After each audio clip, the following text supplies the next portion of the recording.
정말 믿을 수 없는 소식입니다. 2026년 러시아가 상상조차 못한 심각한 위기에 빠질 수 있다는 분석이 나오고 있습니다. 이게 그냥 단순한 전선에서의 문제가 아닙니다. 러시아의 군사적 심장이 멎고 동시에 나라의 혈관이라고 할 수 있는 물류 시스템 전체가 얼어붙고 있다는 이야기거든요. 네, 맞습니다. 그러니까 외부에서의 공격과 내부로부터의 붕괴가 동시에 일어나는 아주 흥미로운 상황이죠. 최첨단 미사일을 만드는 단 하나뿐인 공장이 지도상에서 사라졌고 시베리아의 혹한 속에서는 수만 대의 트럭이 그야말로 얼음권에 갇혀버렸습니다. 러시아 우크라이나 전쟁이 완전히 새로운 국면으로 접어들고 있는 것 같습니다. 이야기를 들어보니 굉장히 심각한데요. 군사적 심장이 멎었다는 건 무슨 뜻이고 또 물류 시스템이 마비되었다는 건 어떤 상황인지 구체적으로 좀 짚어봐야 할 것 같습니다. 네, 그럼 먼저 그 외부의 공격, 러시아의 군사적 심장을 멈춘 외과 수술급 공격 이야기부터 시작해 보겠습니다. 사건은 2026년 1월 4일 러시아 깊숙한 내륙인 리페츠크주 옐레츠크라는 도시에서 시작됐습니다. 여기에 에네르기아라는 이름의 공장이 있었는데 이게 보통 공장이 아니더라고요. 네, 아주 특별한 곳이죠. 러시아의 최첨단 무기, 예를 들어 이스칸델 미사일이나 글로나스 위성 시스템, 이게 러시아판 GPS잖아요. 맞습니다. 여기에 들어가는 특수 열전지를 생산하는 러시아 연방 내에서 단 하나뿐인 시설이었습니다. 바로 그 지점이 핵심입니다. 단 하나뿐인 시설. 이게 구소련 시절부터 내려온 중앙집권적 산업계획의 유산 같은 거거든요. 아, 한 곳에 다 몰아놓는 방식이요? 네, 효율성을 위해서 특정 부품 생산을 한 곳에 집중시키는 건데 평시에는 이게 효율적일 수 있어도 전시에는 치명적인 단일 장애점이 되는 겁니다. 모든 달걀을 한 바구니에 담아둔 셈이네요. 정확합니다. 우크라이나가 바로 그 바구니를 정확하게 노린 거죠. 이 특수 열전지가 없으면 그 비싼 이스칸데르 미사일도 그냥 거대한 고철덩어리가 된다면서요? 자료에 나온 표현을 보니까 4톤짜리 문진이라고 하던데. 네, 유도장치 자체가 켜지질 않으니까요. 말 그대로 그냥 쇳덩어리죠. 근데 정말 궁금한 게 그렇게 중요한 시설인데 어떻게 그렇게 속수무책으로 당했을까요? 러시아의 방공망, 특히 S-400 시스템은 세계 최고 수준으로 알려져 있었는데요. 여기서 이제 우크라이나의 전략이 빛을 발하는 겁니다. 힘으로 정면 승부를 한 게 아니라 상대의 강점을 역이용하는 아주 영리한 비대칭 전략을 쓴 거죠. 비대칭 전략이요? 네, 생각해 보세요. 그 비싼 S-400 방공 시스템은 원래 수백만 달러짜리 전투기나 순항 미사일을 잡으려고 만든 거지 수백 달러짜리 나무 드론 잡으려고 만든 게 아니거든요. 아, 비용 차이가 엄청나군요. 바로 그 비용 불균형을 파고든 겁니다. 네, 작전이 정말 기가 막혔습니다. 공격이 2단계로 진행됐더라고요. 네, 1단계가 있었죠. 먼저 아주 값싼 나무 화편으로 만든 드론 30대에 레이더 반사기를 달아서 미끼로 보냈습니다. 그렇죠. 레이더상에서는 이게 진짜 미사일처럼 보이게 만든 거죠. 그러니까 러시아의 S-400 포대는 당연히 비싼 요격 미사일을 아낌없이 발사했겠죠. 결국 수백만 달러를 써서 고작 몇천 달러짜리 나무 드론을 잡은 셈입니다. 이게 바로 전략적 유도의 전형적인 사례입니다. 상대방이 가진 가장 비싸고 정교한 자원을 가장 값싼 미끼에 소모하게 만드는 거죠. 이건 단순히 미사일을 낭비하게 만드는 것 그 이상의 효과가 있습니다. 어떤 효과죠? 에 치명적인 공백이 생기게 됩니다.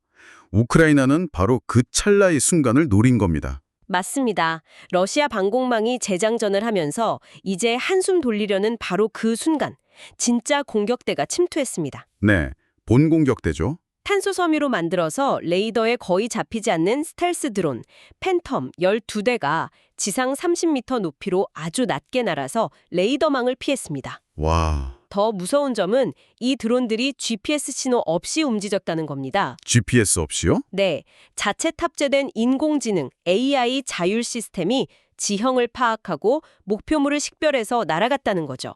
러시아가 자랑하는 전자전 공격이 전혀 먹히지 않은 이유입니다. 아, 그 부분이 앞으로의 전쟁의 양상을 바꿀 수 있는 굉장히 중요한 지점이네요. 그렇군요. 지금까지는 GPS 교란 같은 전자전이 드론 공격에 대한 꽤 효과적인 방어 수단이었거든요. 근데 AI 기반의 자율항법 드론이 실전 배치됐다는 건 이제 전자전 방어막이 무력화될 수 있다는 뜻이니까요. 방어하는 입장에서는 완전히 새로운 차원의 도전에 직면하게 된 거네요. 맞습니다. 그 파괴 과정은 더 정교하고 끔찍했습니다. 드론들이 공장을 그냥 무차별 폭격한 게 아니라 가장 아픈 두 곳을 외과 수술처럼 정확히 도려냈습니다. 두 곳이요?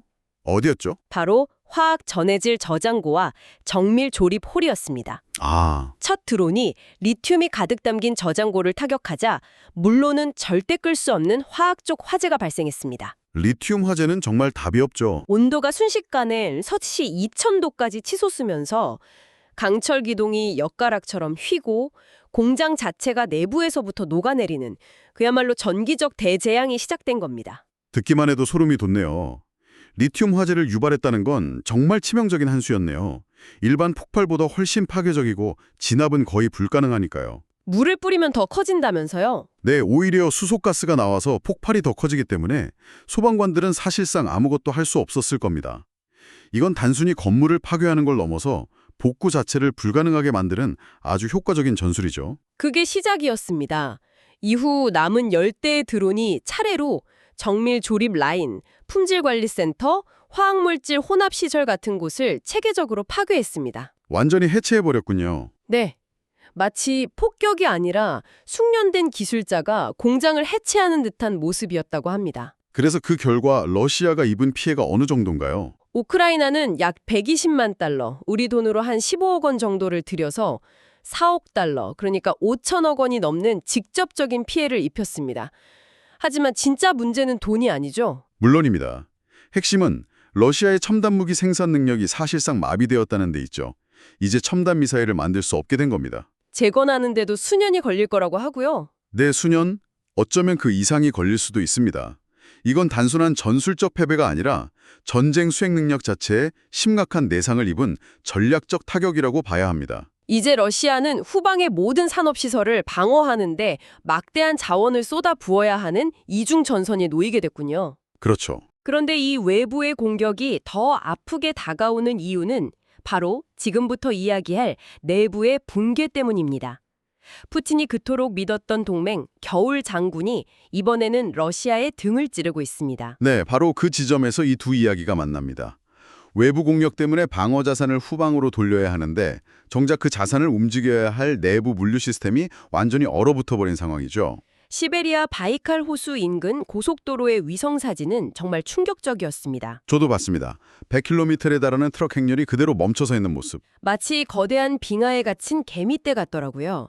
1만 대가 넘는 트럭이 영하 40도의 혹한 속에 갇혀버렸다고 합니다. 정말 끔찍하네요. 그 트럭들에는 모스크바로 가는 식량, 병원으로 가야 할 의약품, 이런 생필품이 실려 있었고요. 근데 이게 단순한 폭설 때문이 아니라는 게 문제의 핵심이죠. 그렇습니다. 이건 자연재해가 아니라 명백한 인재입니다. 예견된 기술적 전략적 실패죠. 원인이 뭔가요? 근본적인 원인은 서방 제재 때문에 볼보나 스카니아 같은 고품질 유럽산 트럭 부품 수입이 막힌 데서 시작됩니다. 러시아가 대안으로 중국산 트럭과 부품을 대량으로 들여왔거든요. 아, 중국산으로요? 네. 근데 이 중국산 부품들이 시베리아의 그 혹독한 추위를 견뎌내지 못한 겁니다. 고무호스는 유리처럼 깨져나가고 저품질 강철은 파손되고 디젤 연료는 젤리처럼 굳어버렸습니다. 한두 대가 고장나면서 연쇄적으로. 그렇죠.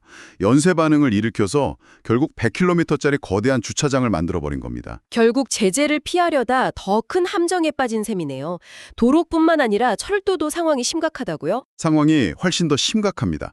러시아처럼 땅이 넓은 나라에서 철도는 단순한 교통수단이 아니라 국가의 동맥이거든요. 생명선이죠. 네. 근데 그 동맥이 곳곳에서 막히고 터져나가고 있는 겁니다. 남부 크라스노다르 지역에서 난방도 물도 없이 승객들이 13시간 동안 열차에 갇힌 사건은 그 상징적인 예입니다. 그게 단순히 열차 하나 고장난 문제가 아니군요. 아닙니다. 수십 년간 유지보수에 투자를 안 한 결과 소련 시절에 깔아놓은 낡은 인프라가 이제 한계에 다다른 겁니다. 전쟁에 천문학적인 예산을 쏟아붓느라 정작 내부 기반 시설은 썩어가고 있었던 거군요. 바로 그게 전쟁의 진짜 비용입니다. 전선에 투입되는 탱크와 미사일 가격만이 비용이 아니죠. 난방관을 교체하고 도로를 보수하는 데 쓰였어야 할 돈이 모두 전쟁으로 빨려 들어가면서 러시아 시민들의 삶이 무너져 내리고 있는 겁니다. 스베르들로스크 시역 세로프시 사례는 정말 끔찍했습니다. 영하 40도에 도시의 주요 보일러실이 폭발해서 7천 명의 주민이 난방 없이 겨울을 나게 됐다는 부분은 상상하기 어렵죠. 이건 단순한 불편을 넘어서 1990년대 구소련 붕괴 직후에 겪었던 그 물자 부족과 사회 시스템 마비의 크라우마를 러시아인들에게 다시 상기시키고 있습니다. 사회적 불만이 쌓일 수밖에 없겠네요. 임계점을 향해 가고 있다고 봐야죠. 자, 그럼 이제 이 두 가지 재앙, 외부의 정밀 타격과 내부의 물류 붕괴가 전선에서는 어떻게 만나게 되는지 짚어봐야겠습니다.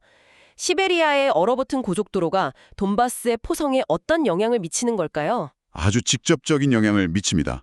군수 물자 역시 민간 물류와 똑같은 철도와 도로를 쓰기 때문이죠. 아, 그렇죠. 아까 언급된 크라스노다르 지역의 철도 마비는 남부 전선으로 가는 핵심 보급로가 끊겼다는 걸 의미합니다. 아무리 포탄을 많이 쌓아둬도 소용이 없겠네요. 네, 그걸 전선까지 실어 나를 방법이 없으면 무용지물이죠. 전선으로 가야 할 보급품, 병력, 장비가 모두 하얀 지옥에 갇혀버린 셈입니다. 민간 트럭을 멈춰 세웠던 그 저품질 중국산 부품 문제가 군용 트럭이라고 예외는 아닐 테고요. 당연합니다. 군용 트럭도 똑같은 문제에 직면해 있습니다. 전선의 러시아 병사들은 이제 우크라이나 드론의 공격뿐만 아니라 보급이 끊겨 굶주리고 얼어 죽을지도 모른다는 공포와도 싸워야 하는 이중고에 처한 겁니다. 시베리아 고속도로의 교통마비가 돈바스 전선에서 러시아 포병이 침묵하는 이유가 되는 정말 끔찍한 나비 효과네요. 네, 그게 현실이 되고 있는 거죠. 참 아이러니합니다. 푸틴은 러시아산 가스가 없으면 유럽이 겨울에 얼어 죽을 거라고 협박했는데 정작 얼어붙고 있는 건 유럽이 아니라 러시아의 도시와 시민들이 하는 점이요. 맞습니다. 그가 야심차게 추진했던 아시아로의 전환 전략도 결국 자기 발목을 잡는 모양새가 됐습니다. 그건 또 무슨 얘기인가요? 아시아로의 전환은 결국 중국에 대한 기술적, 경제적 종속을 심화시키는 결과로 이어졌거든요. 러시아는 중국의 자원을 팔고 싶어도 그걸 실어 나를 물류 인프라가 붕괴돼서 팔지 못하는 상황에 처했고요. 아, 반면 중국은 러시아의 값싼 저품질 부품을 팔면서 러시아의 산업 기반과 물류 독립성을 서서히 잠식하고 있죠. 이건 동등한 파트너 관계가 아닙니다. 중국은 러시아를 통제 가능한 원자재 창고로 만들고 있는 겁니다. 오늘 이야기를 한번 정리해 보겠습니다. 러시아는 지금 두 개의 전선에서 싸우고 있습니다. 네, 서로 다른 하지만 긴밀하게 연결된 전선이죠. 하나는 우크라이나의 첨단 드론 공격으로 군사 지술의 심장이 파괴된 외부의 전선. 다른 하나는 수십 년간의 방치와 잘못된 전략이 빚어낸 혹한 속에서 사회 기반 전체가 무너져 내리는 내부의 전선입니다. 푸틴이 가장 믿었던 겨울 장군마저 등을 돌린 지금 러시아는 외무의 공격을 막기 위해 내부 자원에 써야 하는데 정작 그 내부 시스템이 붕괴하고 있어 그마저도 어려운 그야말로 진퇴양난의 상황에 빠진 것으로 보입니다. 그렇군요. 외부의 공격과 내부의 붕괴라는 이 이중고 속에서 러시아가 과연 이 전쟁을 계속할 수 있을까요? 어쩌면 우리는 지금 한 거대 제국이 외부의 충격이 아닌 스스로의 무게를 이기지 못하고 서서히 무너져 내리는 순간을 목격하고 있는지도 모릅니다. 아주 의미심장한 지적이네요. 여기서 마지막 질문을 하나 던져보고 싶네요. 현대 국가의 진정한 힘은 과연 최첨단 미사일에서 나오는 걸까요? 아니면 영하 40도에서도 얼지 않는 난방관과 멈추지 않는 트럭에서 나오는 걸까요? 여러분은 어떻게 생각하십니까? 오늘 저희의 분석에 도움이 되셨다면 좋아요로 꼭 눌러주십시오. 군사, 정치 문제에 관심이 많은 주변 분들에게도 이 내용을 공유해 주시면 감사하겠습니다. 앞으로도 러시아 우크라이나 전쟁에 대한 깊이 있는 분석을 계속 받아보고 싶으시다면 저희 채널 전쟁 시사를 꼭 구독해 주십시오.